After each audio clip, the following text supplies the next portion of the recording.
Hi Booktube, Aaron here, hope you're doing okay. Today for Tag Tuesday I'm coming to you with the Book Snob Tag by Tia, from Tia and All the Books. I'll have her original video down in the description. I was very kindly tagged in this by Kelly from Books I'm Not Reading, and also by Jason from the channel of A Disappointed Man.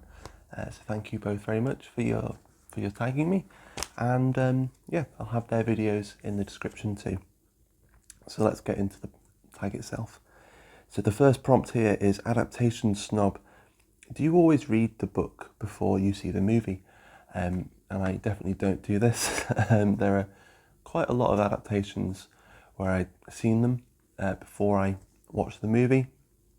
I don't think I've read a single book by Elizabeth Gaskell, but I've seen almost every Elizabeth Gaskell adaptation that there is. So yeah, I don't mind seeing the adaptation first. I mean, I've got a couple of examples here.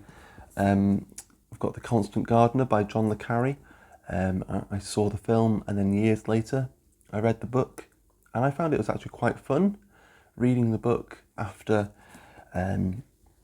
after seeing the movie a few years before, because you're kind of trying to remember the film, and then you're working out the differences as you're going through the book. And also the way the book is structured is quite different to the way that they structure the film as well. And so yeah, it was actually quite fun, and I'll probably be doing that again with Anna Karenina. Whenever I get to that, I've seen an adaptation of Anna Karenina, and I thought it was, as a film, quite good. I quite enjoyed it, but who knows how it will hold up, compared to the novel. Moving on then, number 2 is Format Snob. So you can only choose one format in which to read books for the rest of your life. Which one do you choose? Physical books, ebooks, or audiobooks? As you can tell, I've got 1 or 2 books here right next to me. I'd probably go with physical books. That's just, it's just what I'm used to at the moment. I have been trying to do a little more e-reading. I do have a Kindle. As you can see, I haven't used it for a little while. But who knows, maybe in 10 years' time I'll be doing much more e-reading. I have really enjoyed e-reading when I've done it. I just need to keep doing it and generate that habit, I suppose. But for the time being, my format of choice is a physical book. Number 3, Ship Snob.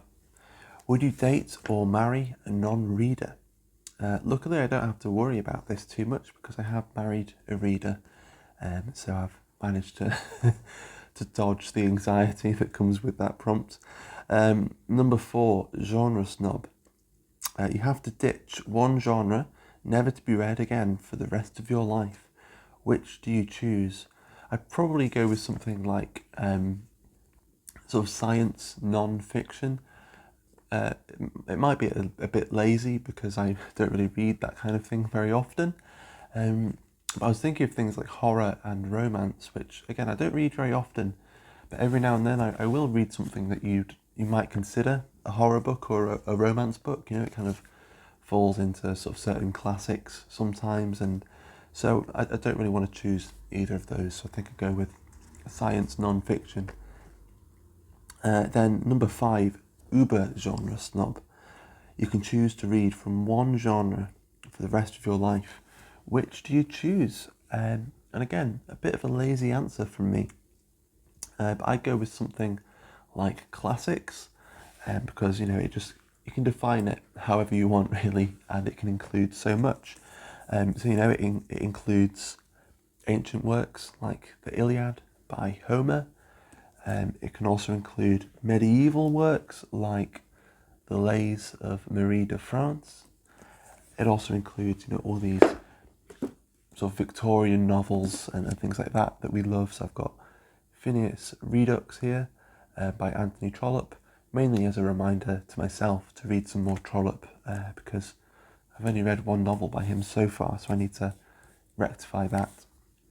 And it can also include slightly more modern books like The Handmaid's Tale, maybe.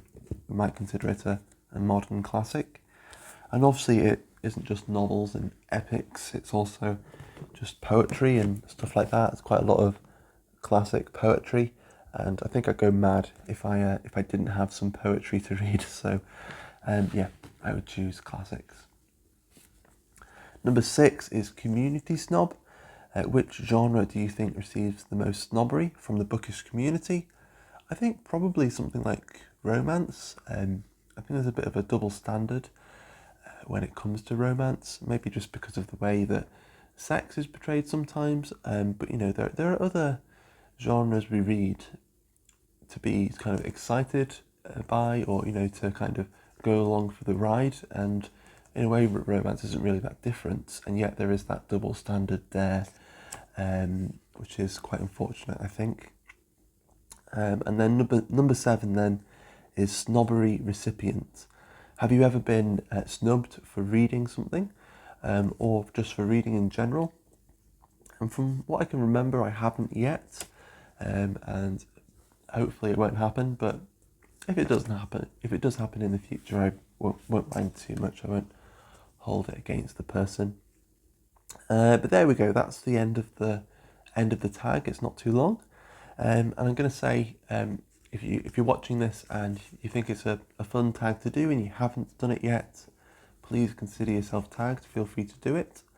However, there is one person that I want to tag in particular, and this is just because it's someone I've just discovered recently, and I'd like to see more people subscribing to them, basically. So it's Peter from Pensively Reading. So Peter, you're tagged, and if you haven't seen Peter's channel yet, then please pop over. I'll have a link to his channel down below, so you can go over and check out his channel, because I've really been enjoying it so far, and he's a really lovely guy. So there we go. That's the Book Snob tab. The Book Snob tag. I will end the video now because I seem to not be able to speak anymore. Take care. Bye.